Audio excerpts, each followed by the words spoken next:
नमस्कार विद्यार्थ्यांनो, माझे नाव माधुरी राजभर आहे. मी तुम्हाला हिंदी हा विषय शिकवणार आहे. आज विद्यालय तुमच्या स्वागत करत आहे. आज जो आपल्या समोर धडा आलेला आहे त्याचं नाव काय आहे? अपराजय. काय नाव आहे तिचं? अपराजय. आणि अपराजयचा हा चौथा सीझन आहे. तर चला बघून घ्या या सीझन मध्ये आपण काय पाहणार किंवा काय करणार आहे. तिसऱ्या सीझन मध्ये आपण पाहिले की त्यांचा हात पण अंबरनाथ यांचा हात पण कापलेला आहे. तर याबद्दल त्याने अजून हार नाही मानलेले आहे. त्याबद्दल त्याने संगीत यांचा रियाज सुरू केलेला आहे. तर याबद्दल अजून काय आहे ते आपण बघणार आहे. तर चला बघून घ्या. बघा, जहां लौकिक और अलौकिक, भौतिक और आत्मिक तथा स्थूल और सूक्ष्म सारी सीमाएं टूट गई थी. तिथे इथे म्हणाले आहे की लेखकने काय म्हणाले की जिथे लौकिक किंवा अलौकिक, भौतिक किंवा आत्मिक तथा स्थूल आणि सूक्ष्म हा साडीची जी सीमा आहे ती तुटून गेलेली होती. मानो स्वर जीवन एक नया बोध, एक नया अर्थ उद्घाटित कर रहा है. मानो आता असा माहीत झालेला होता की स्वर जीवन जे आपले जीवन आहे ते आपल्याला एक नवीन बोध किंवा नवीन आदर्श किंवा नवीन अर्थ उद्घाटित करत आहे. कळलं की नाही? हो. तर चला अजून बघून घ्या. इस सबके साथ ही अंबरनाथ की डॉक्टरी जांच अपने निश्चित समय पर होती थी. या सगळं बद्दल ही अंबरनाथ यांची जे डॉक्टरी जांच आहे ते आपल्या निश्चित समय पर होऊन जात होते. हा सगळं व्यवस्थित करण्याबद्दल यांचा एक निश्चित वेळ होता जे डॉक्टर सोबत जायचं आहे आणि डॉक्टरचा जांच करायचा आहे असं त्यांनी सांगितलेले आहे. तर चला अजून काय आहे दिलेले आहे ते आपण बघणार आहे. तुम्हाला हा सगळं व्यवस्थित प्रमाणे ऐकत आहे ना तुम्ही? हो. कळत आहे ना तुम्हाला? हो. तर चला अजून काय आहे बघून घ्या. वे फिर बीमार पडे, वही तेज बुखार. तर नंतर ते बीमार पडले, आजारी पडले आणि काय होते? तेहीच तेज बुखार, खूपच ताप आलेला होता त्यांना. डॉक्टर के चेहरे पर वही चिंता. आणि जेव्हा डॉक्टरने पाहिले आणि त्यांच्या चेहऱ्यावर तसेही चिंता आलेले होते. घर के लोग दुःख से व्याकुल आणि घरातील जे लोक होते दुःखातून खूपच व्याकुल झालेले होते. अब क्या होगा डॉक्टर? आणि त्यांचा प्रश्न होता आता काय होणार डॉक्टर? कारण की आता असं होणे झालं होता की आता काय होणार याबद्दल बघा. अब क्या होगा डॉक्टर? त्यांनी डॉक्टरला परत विचारले की आता काय होणार डॉक्टर? उन्हें अस्पताल ले जाया गया आणि त्यांना अस्पताल घेऊन झालेला होता. वे सप्ताह भर बाद लौट आए थे आणि ते एक आठवड्यानंतर ही घरी आले. उनकी आवाज जा चुकी थी. आता त्यांची आवाज गेलेली होती. पैर कापले, हात कापले आणि आता त्यांची काय होती? आवाज ही गेलेली होती. पर उनकी आंखें हस रही थी. त्यानंतर पण त्यांची आंखें जे आहे ते हसत होती. त्यांचे जे डोळे आहेत ते हसत होती. तुम्ही नाही ठाऊक शकता किंवा नाही हे विचार करू शकता की त्यांच्यासाठी की इतकं सगळं झालेलं आहे परंतु त्यांचे डोळे त्यांचा डोळे किंवा हा सगळं जाणलेला होता परंतु त्यांचे डोळे जे आहेत ते तसंच हसत होते ज्यासारखा त्यांचा हात किंवा पैर कापलेला होता. त्यानंतर पण त्यांच्या चेहऱ्यावर एक पण शिकंद नाही आलेले होते. तर बघा एक आठवड्यानंतर ते परत घरी आले. त्यांचे आवाज गेली होते पण त्यांचे आंखें तसंही हसत होते. हसी जैसे कह रही हो देखो मैं जिवंत हूँ. आणि हसल्याबरोबर असा वाटत होता की ते सांगत होते की आता मी जिवंत आहे. माझा पैर गेलेले आहे, माझा हात गेलेला आहे, माझा आवाज गेलेला आहे परंतु आता मी जिवंत आहे. मुझे चुनौती मत दो. मला कोणताही चुनौती नाही तुम्ही देऊ शकता. जीवानुभव और कला के अनुभव की एकात्मता को खोलना सच है. आणि काय म्हणाले? जीवन अनुभव, जीवनातून जे अनुभव येतात किंवा कला यामध्ये जे अनुभव होता यांची जी एकात्मता आहे त्यांना खोलून चालणारा हा सगळं व्यवस्थित सच्च आहे. याप्रमाणे त्यांनी असंही सांगितलेले आहे. तुम्हाला कळत आहे की नाही? लवकरच लवकर सांगा. नाही कळलेलं आहे तर तुम्ही मला पुन्हा विचारू शकता. जेव्हा तुम्ही पुन्हा विचारू शकता त्याप्रमाणेही तुम्हाला हा सगळं व्यवस्थित प्रमाणे भेटणार आहे. कळलं? हो. तर चला अजून काय आहे बघून घ्या. उनके कहने पर शास्त्रीय संगीत गायकों कैसेट और डिस्क उनका म्यूजिक सिमट उनके कमरे में साइन बोर्ड पर रख दिया गया. आणि त्यांच्या बोलण्याबद्दलही त्यांचे जे शास्त्रीय संगीत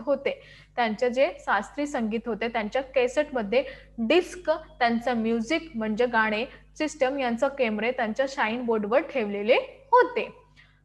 उनके कमरे की सज्जा नए सिरे से उनकी सुविधानुसार कर दी गई. आणि त्यांचे कमरेची जी सज्जा होती ते नए सिरेतून म्हणजे त्यांना जसे सुविधा हवे त्यांच्याबद्दल ही हे सगळं कार्य केलेले होते. उन्होंने इशारा से बताया था. आणि त्यांना सगळं कैसे केलेले होते? इशारातून बतवलेले होते. मैंने संगीत सीखा पर सुना तो सुना तो था ही नहीं. त्यांनी काय सांगितले की मैंने संगीत पाहिलं होतं, मैंने संगीत शिकलेलं होतं, परंतु मैंने कधीही संगीत ऐकला नाही होता.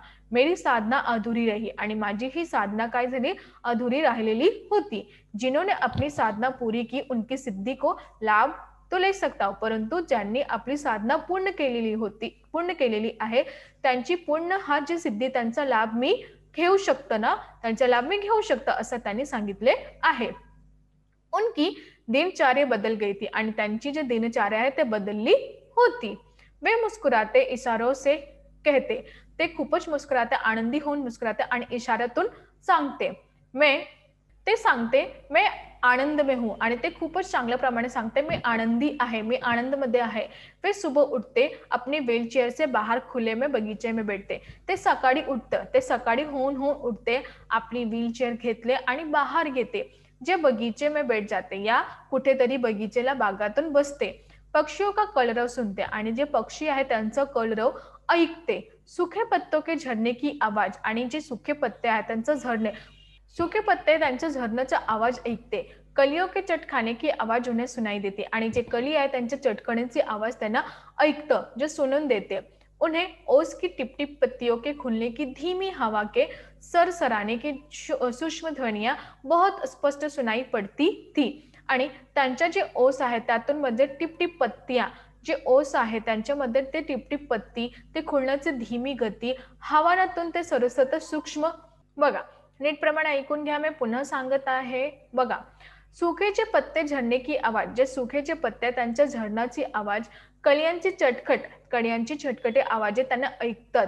उन्हें ओस की टिपटिप पत्तियों के खुलने की धीमी हवा आणि त्यांना ओसची जे टिपटिप पत्ती आहे त्यांचं खुलण्याची धीमी हवा, सरसराने की सूक्ष्म ध्वनिया आणि जे सरसत करूत आवाज आहे ते ध्वनी आहे त्यांना खूपच स्पष्टतून सुनाई पडत आहे. उनके चेहरे पर एक उजास दिखता था आणि त्यांच्या चेहऱ्यावर त्यांना एक उजास दिसत होता. आंखें बंद कर कर कजरी की तान सुनते आणि डोळ्या बंद करून ते कजरीचं तान सुनत होते, ऐकत होते. दिन में वो अपनी रुचि और समय के अनुकूलता से शास्त्रीय गायन की सीडी सुनते आणि दिनावर म्हणजे जे एक दिवस आहे त्यांच्या दिन समयानुसार ते अनुकूलता आणि ते जे शास्त्रीय आहे त्यांचं गायन आणि त्यांच्या सीडी ऐकत होता. घर के लोग चाहते थे कि जैसे भी हो वे जो चाहते हैं वो करे, उन्हें इतनी खुशी दे सकते हैं हम. आणि घरातील जे लोक आते ते तसेच होते की त्यांना जसे हवे ते तसे राहे आणि त्यांची जी खुशी आहे ते आम्ही त्यांना देऊ शकतो असं त्यांचे प्रयत्न करत होत्या आणि त्यांचा प्रयत्न खूप चांगला होता. त्याप्रमाणे तसेच त्यांना जसे जीवायचं आहे किंवा त्यांच्या जीवनात जे काही पण घडलेलं आहे त्यापर्यंत जसं त्यांना राहायचं आहे ते सगळं कार्य घरातून लोक करत होता. इस समय अलवेर कामू का कालीगुला नाटक उनके भीतर मंचित होता है. यावेळी अलवेर कामू यांचा कलिगुला नाटक त्यांच्या भीतर मंचित होत आहे. ईश्वर कुर रोमन शहंशाह कलिगुना बन गया है. ईश्वर जे आहे, देव जो आहे ते कुर रोमन शहंशाह कलिगुना बनलेला आहेत. ईश्वर कुर रोमन शहंशाह कलिगुना बन गया. ईश्वर म्हणजे देव जो आहे ना, कुर रोमन शहंशाह कलिगुला बनून गेलेला आहे. अपनी इच्छा से वो मेरे अंगों को कटवाता जा रहा है आणि अपनी इच्छानुसार ते माझा जे अंग आहे ते कटवून जात आहे. जैसे जैसे उसे जरूरत पड़ती है, जसं जसं त्यांना जरूरत पडत आहे, जसं जसं त्यांना जरूरत पड़ा है, उसी कर्म से वो एक एक अंग को भंग करके मुझे मरवा रहा है आणि त्यानुसार ते एक एक अंगाला माझा भंग करून मला मरवत आहे. मुझे कलिगुला के विरुद्ध एक शांत संघर्ष करना है आणि मला कलिगुला यांच्या विरुद्ध एक शांत संघर्ष करायचा आहे. मला कोणाला पण म्हणत नाही, मी कोणाला पण म्हणणार नाही, मी एकटंच या कलिगुला यांच्या विरुद्ध एकत्र शांत होऊन त्यांचा संघर्ष करणार आहे. क्योंकि मैं जानता हूँ जीवन का विकास पुरुषार्थ में है. कारण की मला माहित आहे की जीवन यांचा विकास कुठे आहे, पुरुषार्थ बद्दल आहे, आत्महीनता में नहीं. आत्महीनता यांच्यावर नाही आहेत. वे सोचते सारे गत्यारोध समाप्त हो आणि ते विचार करतात की सगळं जे विरोध आहे जे समाप्त होऊन जाणार आहे. निर्बंध हूं मैं आणि मी खूपच निर्बंध आहे. जीवन का हर पल, हर वस्तू, हर स्थित अद्वितीय हो आणि जीवनाचा हर पल, काय सांगितले आहे नीटप्रमाणे ऐकून घ्या. जीवनाचा हर पल तुमचा जे हर वस्तू स्थित आहे किंवा अद्वितीय आहेत. मेरी अपराजय आस्था जीवन के अंतिम साक्ष्य में मुझे निर्भय कर दे. आणि माझी जे अपराजय आहे, माझी जे अपराजय आस्था आहे ते जीवनातून अंतिम साक्ष आणि मालावर निर्भर करू देत आहे असं त्यांनी सांगितलेले आहे. तुम्हाला कळत आहे की नाही? लवकरच लवकर सांगा. हो, तर चला अजून बघून घ्या. तर आज आम्ही काय शिकलो? आज आम्ही शिकलो की कशाप्रमाणे हा जे अंबरनाथ आहे त्यांचा दृढ निश्चय बघून मला असं वाटत आहे की आपण आपल्या जीवनात असं काही करू शकतो का? करू शकतो ना? नाही करणार तर करू शकणार आहे आपण. कारण की आपल्या जीवनात आपल्याला काय व्हायचं आहे किंवा कसं काय झालेलं आहे आपल्याला माहीत नाही होता. तर याप्रमाणे आपल्याला जीवनात कधीही कोणत्याही परिस्थितीबद्दल आपल्या जीवनातून हा परिस्थितीचा आपल्याला सामना करायचा आहे. जेव्हा आपण हा परिस्थितीचा सामना करणार तेव्हाही आपल्या जीवनात जे पण घडणार आहे आपल्याला कोणताही मान्यता दिलेली नाही जाणार आहे. कारण की मला असं वाटतं जसं अंबरनाथचे पाय कापले, त्यांचा हात काटले, त्यानंतर त्यांचा गळातून आवाज नाही गिरत होता. परंतु त्याबद्दलही त्याने काहीही नाही केले. नीटप्रमाणे ऐकून घेतले आणि सगळं व्यवस्थित करून आपल्या जीवनात जे अंतिम क्षण आहे त्यांना सुखमय आणि आनंदीतून वागू शकत आहे आपण, ते करण्यात आले. आणि त्याबद्दल त्यांना मी सल्यूट करत आहे की त्यांनी किती छान प्रमाणे आपल्या जीवनाचा अंत तितकं अतिशय आणि आनंदी होऊन विचारत करत आहे. तर याप्रमाणे जेव्हा आपल्या जीवनात किंवा तुमचा नातेवाईक कोणत्याही जीवनात असं घडलेला प्रसंग आहे, तर त्याप्रमाणे तुम्ही त्यांचा सत्कार करून घ्या, त्यांचा आदर करून घ्या. त्यांना अजून काय करायचं आहे, त्यांना बुद्धी द्यायचा. हा सगळं काम आपल्याला करायचं आहे. कारण या कारणाही आपण एकमेकांशी बोलू शकतो किंवा एकमेकांशी जवळ राहू शकतो. तर याप्रमाणे त्यांना काहीही आपल्याला द्यायचं नाही. कारण फक्त त्यांच्या समोर बसून त्यांचा साथ बघून अजून त्या काय करायचं आहे, त्यांना काय करायचं, त्यांचे अंतिम क्षण काय, हा सगळे आपण त्यांना पाहू शकता. जसं की मी तुम्हाला एक उदाहरण देत आहे. कल्यांचंही भोईर प्रमाणे कोणतीही एक म्हातारी होती जे 91 वर्षाची झालेली आहे. त्यांचं अंतिम क्षणमध्ये त्यांच्या मुलाने त्यांनी सांगितले, की तुम्हाला काय करायचं? त्यांनी काय सांगितले होते? त्यांनी सांगितले, की मला गाडी शिकायचं आहे. 91 म्हणजे 91 किंवा 92 असापर्यंत त्यांचं वय झालेलं आहे. त्यांनी काय सांगितलंय, की मला गाडी शिकायचं आहे. तर त्यांच्या मुलाने गाडी शिकवून दिलं तिला. तर याप्रमाणे मी तुम्हाला सांगितलं आहे. तुम्ही बघू शकता YouTubeबद्दल आहे पण.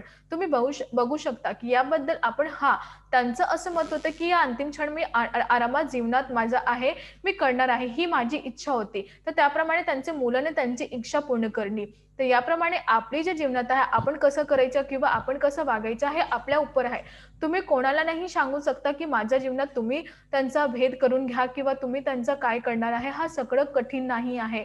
तुम्ही आरामातून बसून हा सगळं करायचा नियम करून घ्या. कळलं की नाही? लवकरच लवकर सांगा. कळलं. धन्यवाद.